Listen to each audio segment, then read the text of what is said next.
Hey YouTubers, it's Charlie. This is going to be my Legends of Tomorrow finale video. Just careful for spoilers if you haven't seen it yet. We'll be talking a little bit about Season 2. They tease some really awesome things, so just careful for spoilers. Here we go. So much awesome stuff happened at the end, and in light of what happened today with the upfront Supergirl coming to the CW, instead of doing my normal top 10, I'm going to talk about Easter eggs, and then I'm going to talk about what is happening after this, because they've already confirmed a couple big things, like Hawkman and Hawkgirl are kind of leaving the series. They're not going to be series regulars, so they might have a cameo next season, but they're not going to be main characters. That's why they're casting a bunch of new people, and we saw Hourman from the Justice Society at the end. So let's talk about Justice Society for a second. Holy crap, the minute I heard that, I was like, oh my god. I just posted a big crossover trailer for the big Fortnite crossover that they were teasing for next year. I joked about them doing Justice Society like, yeah, I'm gonna make $1 billion someday. They're gonna do Justice Society because they have 4 big people and they have a Supergirl now. So I guess we shouldn't be surprised that Legends of Tomorrow is going full Justice Society, but just because they said Justice Society in the finale doesn't mean we're automatically going to jump to that and we're going to have like a Justice Society TV show. Legends of Tomorrow Season 2 still has the time ship, they still have the Wave Rider, so they'll be traveling in time.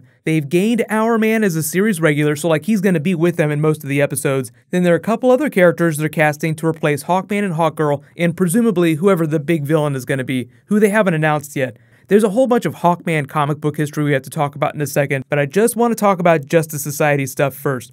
The interesting thing about this is that when Teddy Sears, the guy who's playing Zoom on The Flash right now, said when he was cast as Jay Garrick, he didn't know anything about becoming Zoom, but because he didn't know a lot about Jay Garrick, Andrew Kreisberg, who's the showrunner on The Flash, gave him Geoff Johns' Justice Society run to learn about Jay Garrick. Now, technically it's JSA. Fun fact, JSA was Geoff Johns' first major title at DC Comics. He started writing on it during 2000 on issue number 6. David Goyer, who's involved with a lot of other comic book TV shows, he wrote on comic books for a long time. David Goyer needed help writing the title, so he invited Geoff Johns to start writing it with him. Eventually, David Goyer left to work on more movie and TV stuff, so Geoff Johns took over the title and continued to write it for a long time. So JSA was like Geoff Johns' first major big comic book that he wrote at DC. But anyway, if you're looking for a deep cut on Justice Society going into Season 2 of Legends of Tomorrow, you want to learn about those characters, just read Geoff Johns' run on the title. But let's talk about Hourman. You may not be super familiar with him. He's a big part of that Geoff Johns' Justice Society run, but just like a lot of comic book characters, there are a number of different versions of Hourman. People have taken the mantle, just like The Flash with Jay Garrick to Barry Allen to Wally West. There are 3 different versions of the character. There's Rex Tyler. That's who we actually met on Legends of Tomorrow. We met the first Hourman. The second Hourman's called Rick Tyler. Then there's Matthew Tyler. He debuted way back in 1940, so he's old school Justice Society. And the title that he first debuted in was called Adventure Comics. Geoff Johns later revived that title in 2009. So we're on like the Geoff Johns infinite loop here. This is so funny how deep Geoff Johns is embedded in DC Comics. No surprise that he is now in charge of all their films. What about his powers though, Hourman? So he takes this pill called Miraclo, and it gives him a bunch of different abilities, but only for an hour at a time. So the pill lasts for an hour. But in the comics, he's not a metahuman. He takes the pills, and he gets enhanced strength, enhanced durability, speed. He turns into like a smaller version of Superman for an hour at a time. What a coincidence then that an episode of Legends of Tomorrow lasts for about an hour. Technically, it's 42 minutes because of ads, but you get the idea. When he's all juiced up on the pills, they affectionately call it Power Hour, so you can make as many jokes about that as you want. The twist is that he gets addicted to the pills, it becomes very debilitating, so we might see a version of that on the TV show. I don't know if they're going to do the pills or if they'll just call him a metahuman, so just a reminder that this is Rex Tyler. He is the first version of the character. He's the one that created the drug to give him the powers, so you can kind of see how he would work on a crossover with The Flash. Caitlin made Velocity 9, so there are a lot of ways to cross Legends of Tomorrow with the other shows, but no idea how they're going to address the idea of the Justice Society beyond this TV show.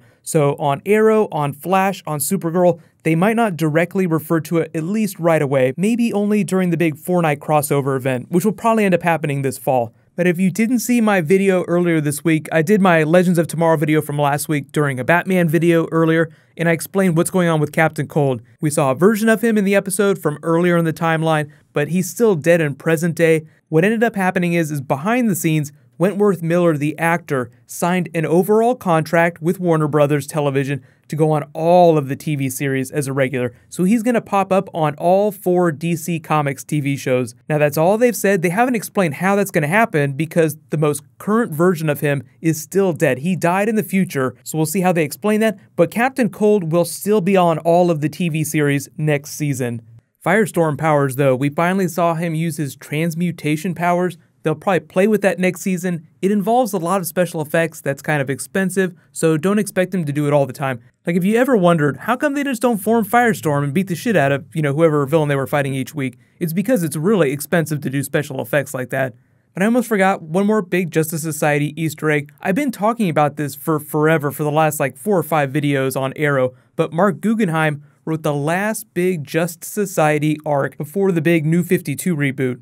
It was called, the entire run when they collected in a trade paperback, was called Monument Point, which will sound familiar if you've been watching Arrow this season. Some of you may have not, but just watch my Arrow videos. I'll totally explain what's going on with that. It's just that he posted this picture and was like, this is very appropriate to post now because we're doing Justice Society. We were kind of doing this storyline during Arrow this season. You get the idea. It's a lot of fun. But I promised to talk a little bit about Hawkman's history in the comics. It is completely confusing. It's completely ridiculous. So if you're confused about Hawkman and Hawkgirl's backstory, do not be surprised. Everybody's confused about it.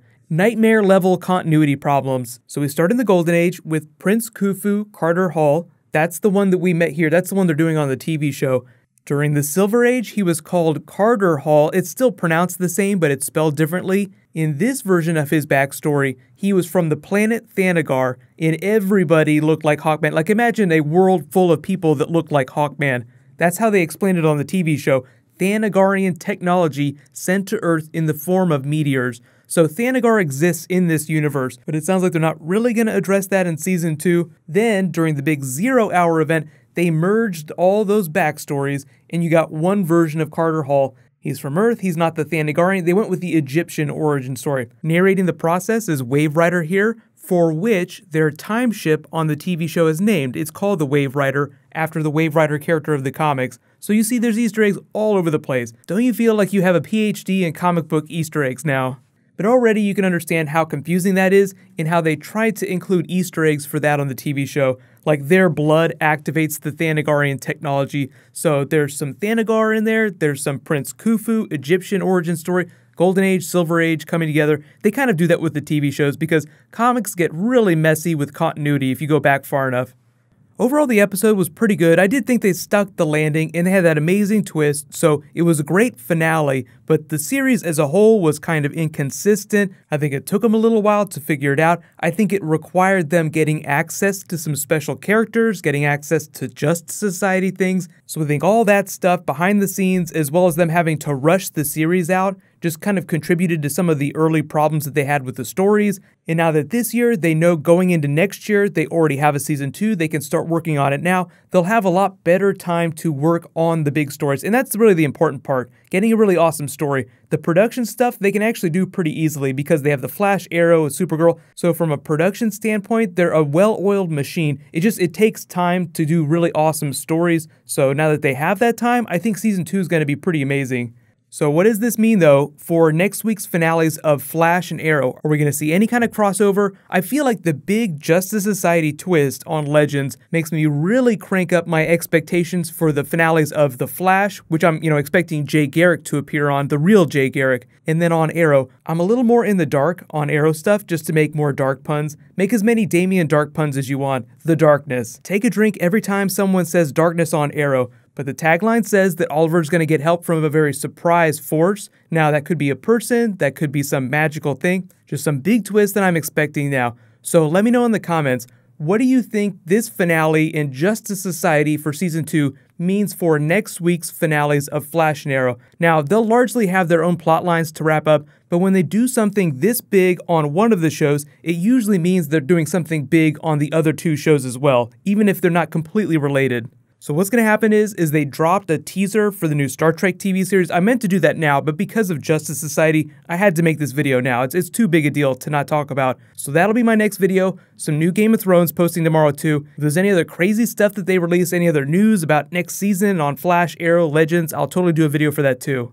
This is really like the best possible thing that could have happened for this TV series. I'm so excited they're finally doing Justice Society. While you guys wait for my next video to post, you can click here for the big crossover, the big Fortnite crossover trailer I just posted, and you can click here for this week's episode of The Flash. Thank you so much for watching, everybody. Let's high five. I'll see you guys tonight.